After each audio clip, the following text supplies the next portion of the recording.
Good evening. आप सभी का आज के फेसबुक और इंस्टाग्राम लाइव में स्वागत है। तो आज हम बात करने वाले हैं एक सब्जेक्ट के ऊपर, उसका नाम है सेक्स एजुकेशन की जानकारी, ये हम सभी की है जिम्मेदारी। तो आज का जो संदर्भ है वो सेक्स एजुकेशन के रिगार्डिंग है। तो सेक्स एजुकेशन की ज़रूरत क्या है, और अगर सेक्स एजुकेशन करना है तो कौन कौन से मेथड से, जिसके माध्यम से हम सेक्स एजुकेशन दे सकते हैं, सोसाइटी को हम दे सकते हैं। तो पहला सबसे ज़रूरी यह है कि sex education is why important.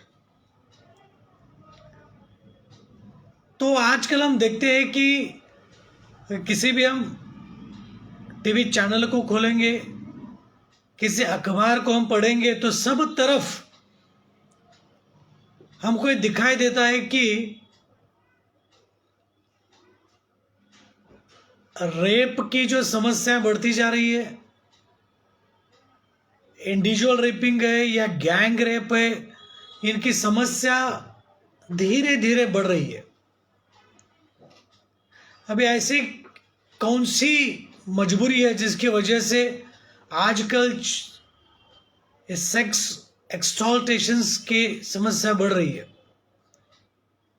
हमने महसूस किया है कि जो जो वारदात होती है, हर वारदात में यंगस्टर्स, मिडिल एज, उसके साथ में एडल्ट्स भी इसमें इन्वॉल्व है।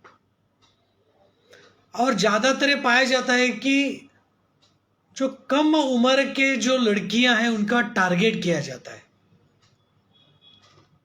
तो इस सभी का विश्लेषण अच्छी तरह से साइंटिफिकली करना बहुत ज़रूरी है। अगर हमने देखा एक मैच्योरिटी स्टेज जो होता है, आप अगर लड़कों को लीजिए, लड़कियों को लीजिए, उनमें जो चेंजेस होते हैं उनको पहले हमको इंडिविजुअली ऑब्जर्व करना बहुत ज़रूरी है। हम धीरे धीरे इसको डिवाइड करेंगे। पहले हम लड़कों के बारे में सोचेंगे। लड़के जब बचपन से बड़े होने लगते हैं, जब एडोलसेंस को अटेन करते हैं, तो उनमें फिजियोलॉजिकल और एनाटॉमिकल चेंजेस होते हैं, जिसकी वजह से moustaches, beards, hoarseness of voice आना चालू हो जाता है और इरेक्शन शुरू हो जाता है, लिंग में तनाव आना शुरू हो जाता है।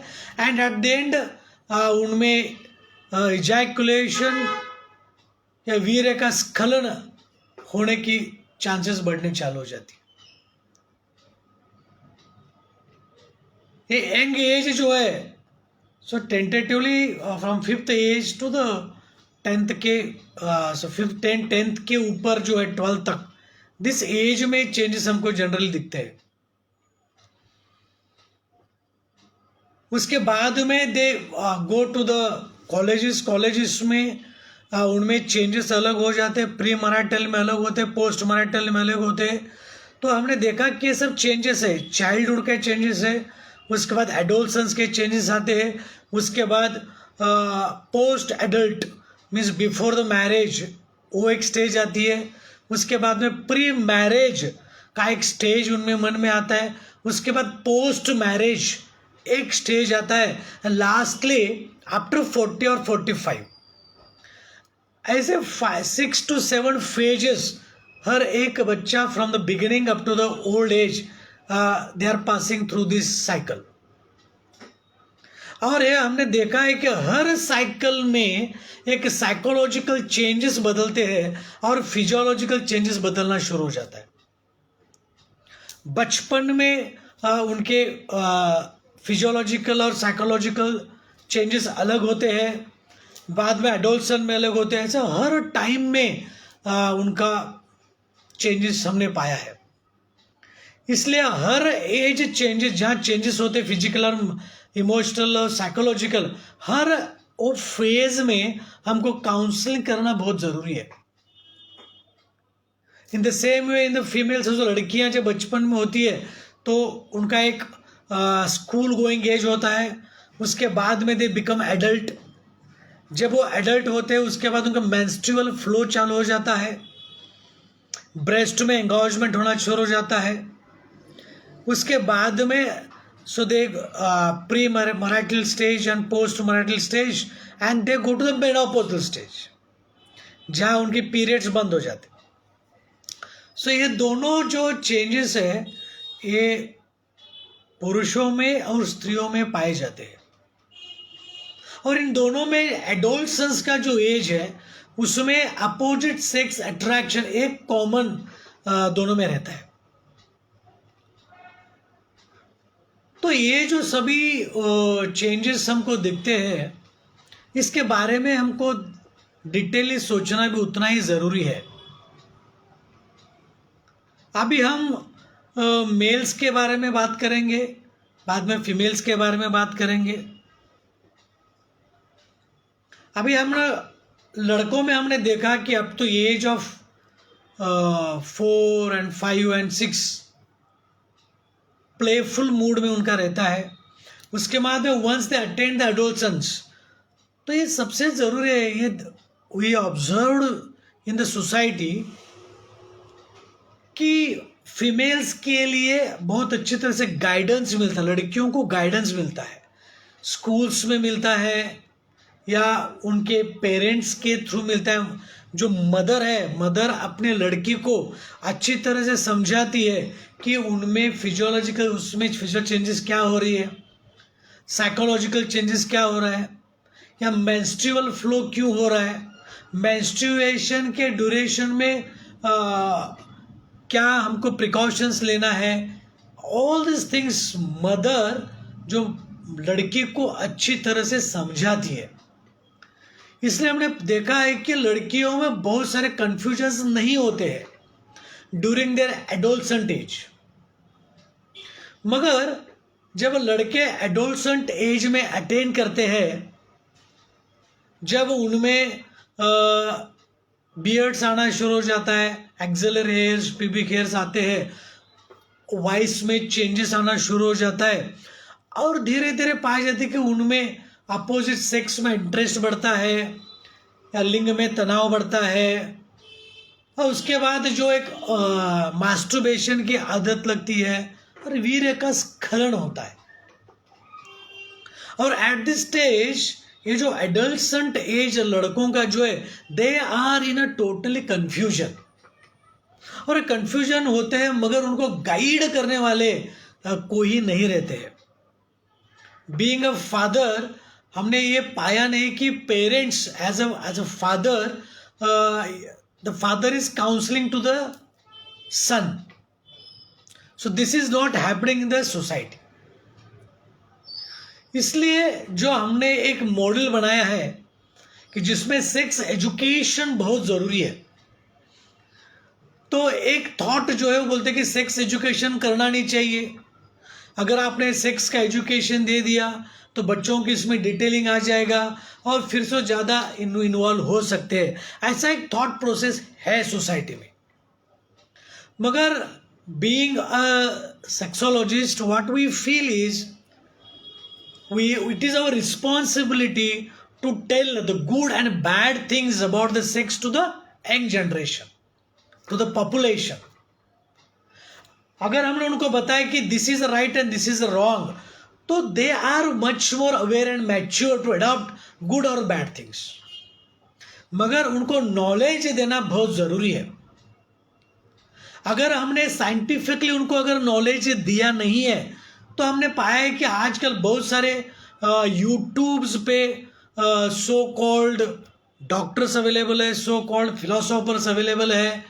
They can guide you in a very bad way.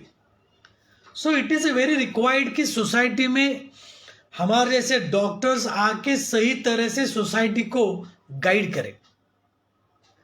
इसलिए हमने जो एक सेक्स एजुकेशन का एक जो प्रोटोकॉल बनाया है, इसको हमने एक नाम दिया है, इसको हम बोलते हैं जागो अभियान।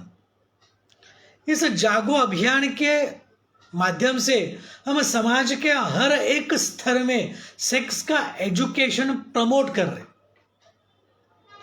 तो पहला जो एज ग्रुप है वो है nearly 5 to 6 years of age. इस एज में जो लड़के या लड़कियां they are not very much matured, और ये हम पाते हैं कि समाज में ये जो विकृत प्रवृत्ति वाले जो लोग हैं, these people target this small kids because they don't know exactly good and bad things. तो आपने देखा होगा कि पेपर पे 7 साल की बच्ची के ऊपर रेप हो गया, 10 साल की बच्ची के ऊपर रेप हो गया, because at this age they are not able to find good and bad people. इसीलिए स्टेट और सेंट्रल गवर्नमेंट ने एक सेक्स एजुकेशन प्रोटोकॉल शुरू किया है, उसको हम बोलते हैं कि good touch and bad touch. ये जो 5 and 6 years का जो एज है, लड़के या लड़कियां हैं, उनको हम बताते हैं कि गुड टच और बैड टच क्या है। अगर आपके सेंसिटिव बॉडी पार्ट पे अगर किसी ने टच किया तो बैड टच है। इसके ऊपर आपके बच्चों को समझाना बहुत ज़रूरी है। और स्टार्टिंग का जो फेज है बहुत सेंसिटिव फेज है। इस फेज में बच्चे जब स्कूल में जाते हैं तो स्कूल में जो पेरेंट टीचर्स है, ये टीचर्स की पहली जिम्मेदारी है कि उन्होंने छोटे छोटे बच्चों को समझाना चाहिए कि गुड टच और बैड टच क्या है।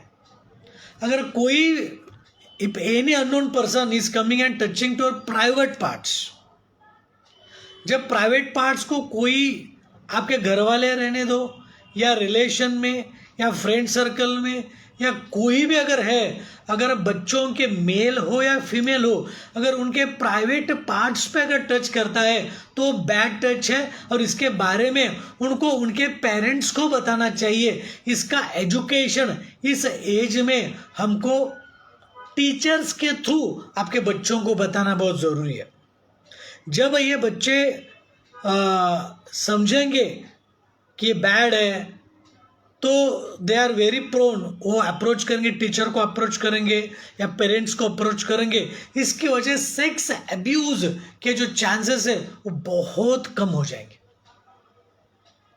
इसके बाद में हम नेक्स्ट स्टेज में हम जो सेक्स एजुकेशन करते हैं 9th और 10th स्टैंडर्ड के बच्चों को हम लोग करते हैं। 9th और 10th स्टैंडर्ड के जो बच्चे हैं उनमें मेल्स और फीमेल्स इन दोनों को अलग अलग तरीके से समझाना ज़रूरी है। लड़कियों को उनका रिप्रोडक्टिव सिस्टम क्या है, उनका मेंस्ट्रुएशन क्यों होता है, उसका फिजियोलॉजिकल इम्पोर्टेंस क्या है, उसके क्लीनलीनेस का इम्पोर्टेंस क्या है, इसके बारे में लड़कियों को समझाना बहुत ज़रूरी है। लड़कों को उनमें इरेक्शंस क्यों होता है या उनमें इजैकुलेशन क्यों होता है या अपोजिट सेक्स में अट्रैक्शन क्यों होता है, अगर ये नहीं होना चाहिए तो आपको क्या करना चाहिए। तो लड़कों को हमने पाया है कि they are very prone to go for the masturbation, और इसकी आदत भी लड़कों को पड़ सकती है। इसलिए आपको बच्चों को समझाना ज़रूरी है कि मास्टरबेशन के गुड पॉइंट्स क्या है, बैड पॉइंट्स क्या है। अगर अति सर्वत्र वर्जित एक चीज़ नॉर्मल है फिजियोलॉजिकल, मगर अगर ज़्यादा प्रमाण से हम लोग करेंगे तो उसके साइड इफ़ेक्ट्स फिजिकल, मेंटल और इमोशनल लेवल पे हमको सहन करना पड़ सकता है। तो लड़कों को समझाना ज़रूरी है। और इस एज में मुझे लगता है कि पेरेंट्स और टीचर्स दोनों साथ में मिलके अपने बच्चों को समझाना ज़रूरी है। According to me parents are very important, क्योंकि पेरेंट्स के नज़रों के सामने उनके बच्चे बड़े होते हैं, तो उनमें जो चेंजेस होते हैं ये सभी चेंजेस का ऑब्जर्वेशन पेरेंट्स अच्छी तरह से कर सकते हैं।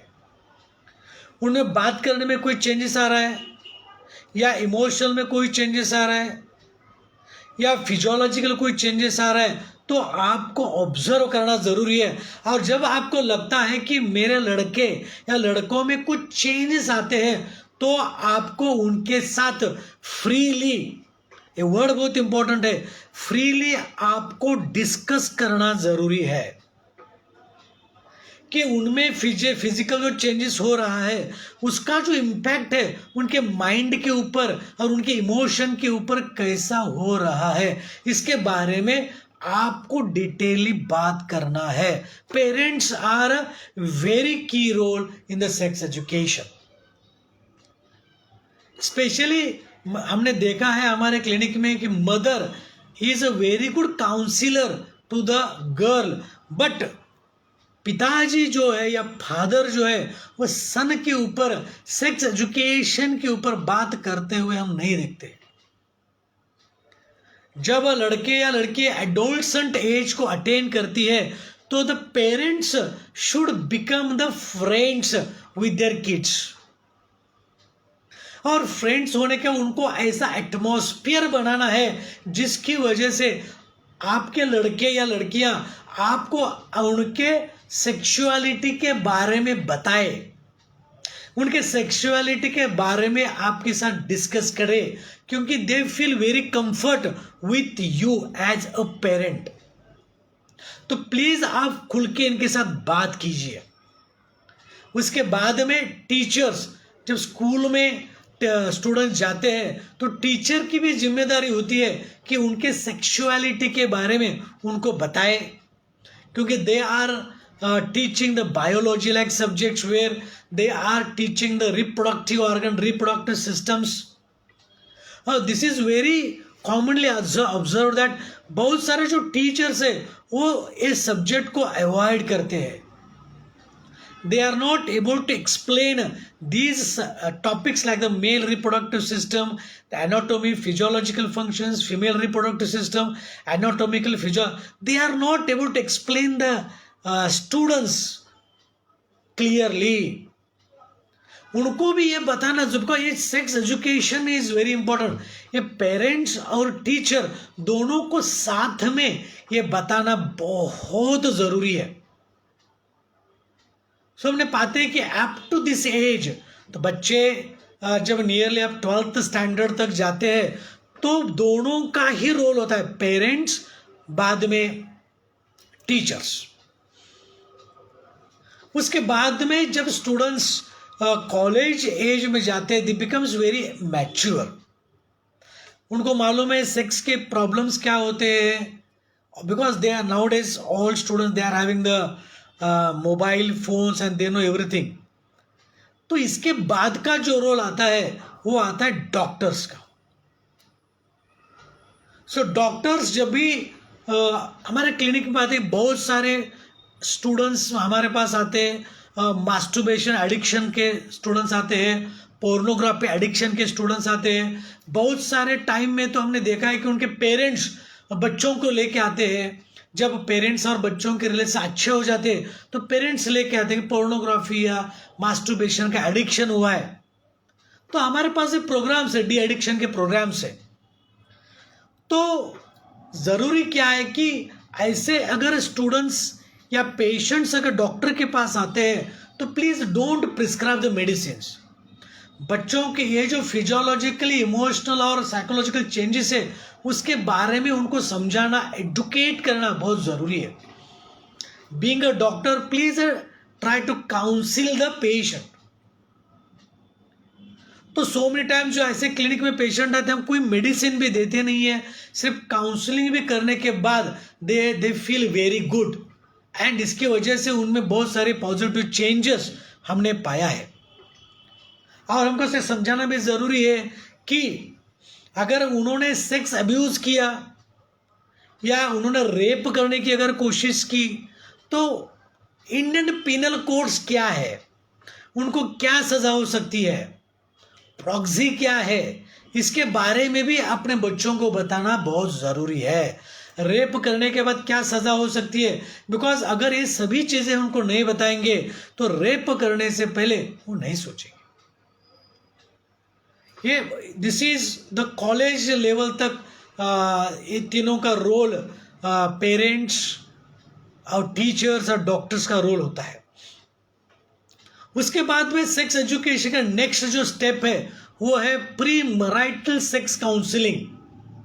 तो मैरिज के पहले जो कपल्स है उन कपल को भी सेक्स का काउंसलिंग करना बहुत ज़रूरी है, क्योंकि आजकल हम लोग देखते हैं कि मेल है, लड़के लड़कियां दोनों भी बहुत सारे पोर्नोग्राफी को अडॉप्ट करते हैं। They are more friendly with the pornography, they watch pornography. और शादी के पहले उनके मन में ऐसे कुछ थॉट प्रोसेस बनती है कि सेक्स इज लाइक दिस। तो it is about the organ size रहने दो, सेक्स का ड्यूरेशन रहने दो, इरेक्शन रहने दो, इसके बारे में बहुत सारी नेगेटिविटी इनके मन में रहती है एंड उसकी वजह से ऐसे सारे एक्सपेक्टेशन उनके मन में रहती है। हमने पाया जाता है कि पहले फर्स्ट जो फीमेल्स भी सोचते हैं कि मेल का सेक्स ऑर्गन के बारे में, बहुत सारे मेल्स को भी प्रॉब्लम है, मेरे लिंग का साइज छोटा है, बड़ा है, बहुत नेगेटिविटी इसके बारे में। Size never matters. Second, pornography में दिखाया जाता है कि four hours together they are enjoying the sex, मगर ये बिल्कुल सही नहीं रहता है। इधर दे कंज्यूम मेडिसिन और these are the cut shot, छोटा छोटा शॉट कट करके वह बना के एक बड़ी फिल्म बनाई जाती है। मगर it is observe that a common people aspire it as it is a natural।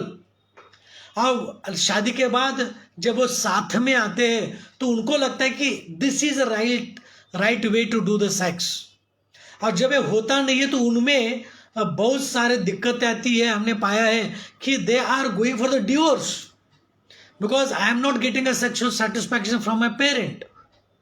इसके लिए हम लोग प्री मैरिटल सेक्स काउंसलिंग करते हैं।